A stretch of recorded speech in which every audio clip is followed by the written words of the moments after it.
সম্পূর্ণ কোরআন শরীফ যে ছোট্ট শিশুটা লিখেছে তার হাতে রাখতেই কষ্ট হচ্ছে। লিখতে কি কষ্ট হয়েছে?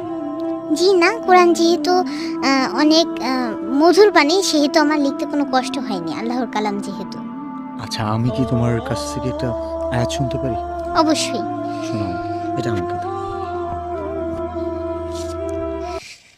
يا عبادي الذين آمنوا إن أرضي واسعة فإياي فاعبدون كل نفس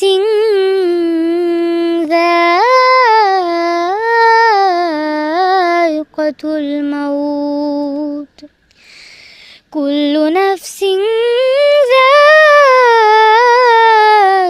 الموت ثم إلينا ترجعون صدق الله العظيم.